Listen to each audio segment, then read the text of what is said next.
Me oleme Viinis kohal ja mida muud võiksime siin teha, kui loomulikult šnitslit. No suur šnitsli tegu toimub siin restoranis Figelmüller Viin ja see on üks kuulsamaid šnitsli restorane siin linnas.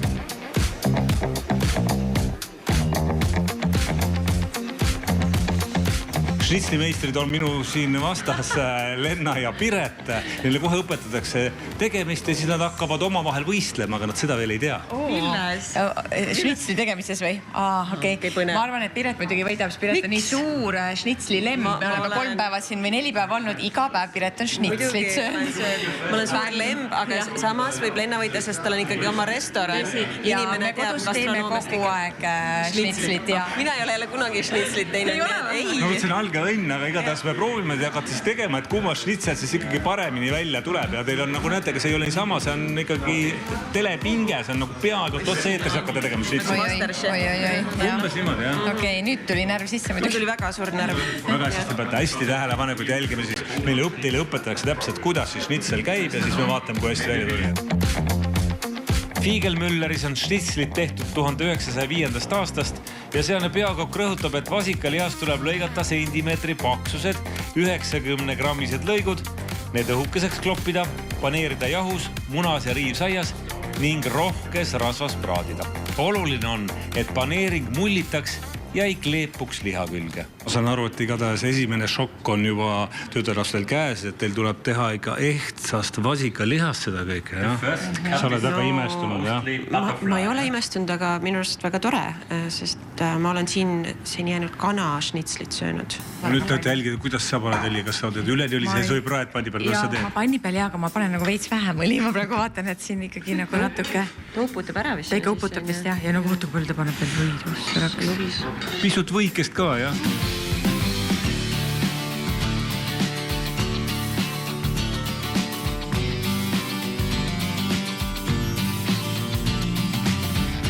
Nii, igatahes teil on nüüd näidis on valmis, meisterkokk on teinud valmis, et maitske siis, et pärast on siis võrdlusmoment, kas teil tuleb samasugune välja?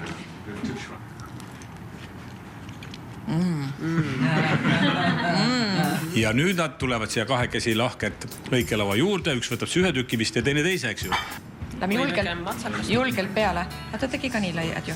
Minu meelest tegi. 90 grams each schnitzel, 90 grams? Is it too much or...? It's perfect. Okay. Kahjuks ei ole. Liiga paksud vist. Kui palju sa muide šnitslit oma elus teinud oled? Ma olen oma abikaasa kõrvalt õppinud, tema on teinud neid rohkem. Aga ma olen ikkagi, ma arvan, 3 korral teinud. No siis sa oled ikka vana proff juba. Ei tea, kas proff olen, sest ma vaatasin, ma nii küll ei tee, nagu praegu õpetati. Ja ma olen ainult kanaga teinud. Aga ma ütleks, et meile väga maitseb see kodus küll, et laste lemmik on see üsnagi ja nii ta läheb. Missugune sinu šnitsli taust on? Minu šnitsli taust on, et olen kogenud šnitslit ainult sööjana. Ehk et ise ei ole teinud. Visuaalselt hindame siis vasaratööd.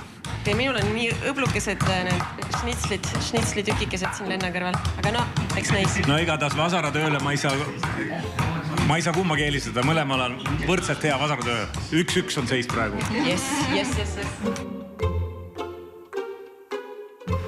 Vaadake nüüd ilu. Ops.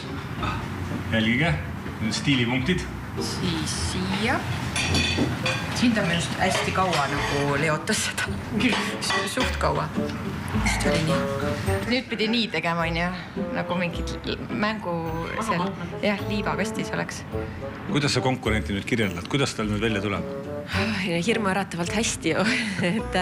Aga ma arvan, et eks see erinevus nüüd võibki sisse tulla lõpuks selles, et Lenna tegi siuksed matsakamad tükid, mina veidi õhemad või lahjemad, kuidas võtta, aga no, eks näis. Võib öelda, et ilmselt sarnane pinge nagu meil poolfinaalis ees ootamas. Siis on hea harjutada, vaata siis võistlusel on kerge.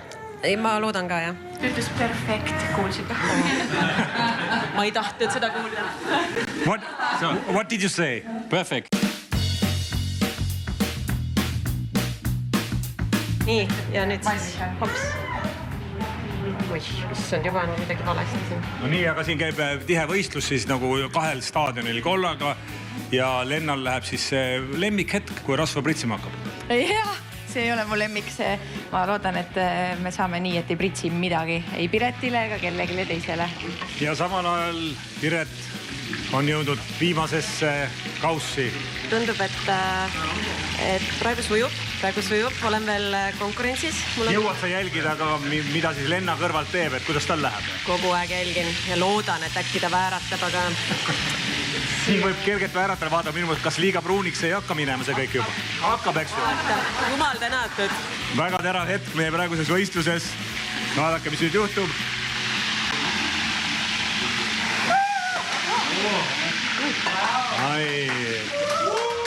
Näete, meil on siin ka publik olemas, kogu Eesti delegatsioon on tulnud siia kaasa elama sellele kõigele, et see ei ole niisama kerge võistlus, et suur publik on ka, et väga raske on see kõik. Piret läheb šnitsitega finaalküpsetuse juurde. Vaadake nüüd.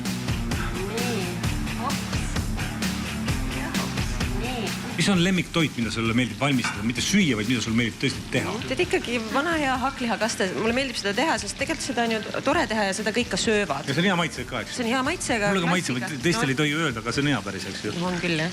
Sina oled ju maainimene, eks ju. Mis toit sulle meeldib valmistada? Sa pead ju nii-öelda rohuliblest kuni seani välja kasvatama kõik ise, eks ju? Ja ma pean tõesti kõik kasvatama.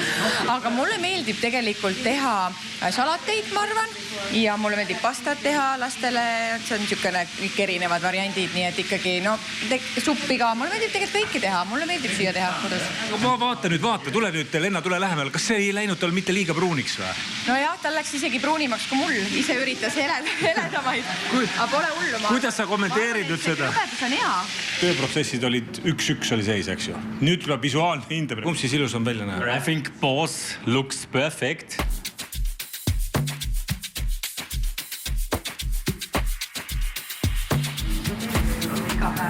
Vaatate näoilmeid ka, mis tal on. Mulle tundus, et talle minu maa ei maitsnud. Ei maitsnud, jah? Ei, ma arvan, et maitses. No winner. Both are winners. Congratulations. No nii see muidugi ei jääma ise maitsma, eks ju? Ma ei tea, vaata, äkki Porka tuleb, annab vastuseid, kumb on parem. Kaua sa viinis oled elanud? Paar aastat, eks ju? Peaaegu. Keskendu. Kuidas sa siis esimese maise, mis sa ütled esimese kohta? Hästi õrn selline, see oli Pireti oma. Sul oli ka nagu natukene pisemad neid. Õhemad, libiruhemad. See on selline massiivsem nüüd. Ja nüüd tuleb massiivsem. Lenna lähenemine. Brutaalne. Brutaalne Lenna šnitsel. See massiivne mulle tegelikult meeldib rohkem. Ja. Palju õnne, sa oled parim Viini šnitsimeister meie hulgas. Õnnitlen!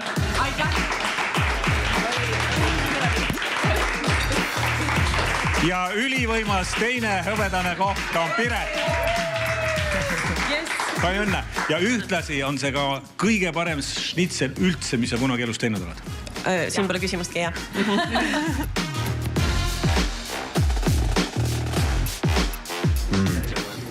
Väga hea. Kas sul tuleb paremini kodus välja või tuli Lennal? No meid ei vasikaga kunagi kodus. Ma arvan, et see on ikkagi täiesti teistsugune šnitsel. Ma arvan, et edaspidi Lenna hakkab tegema neid šnitsel. Et see on minu väike võit. No jah, selles mõttes, et vaata, ta on ju profide poolt koolitatud. Sa oled vist ise õppinud, nagu omra osa. Ma olen ise õppinud, ma teen ise valesti. Mul ei ole mõtet enam teha, ma arvan.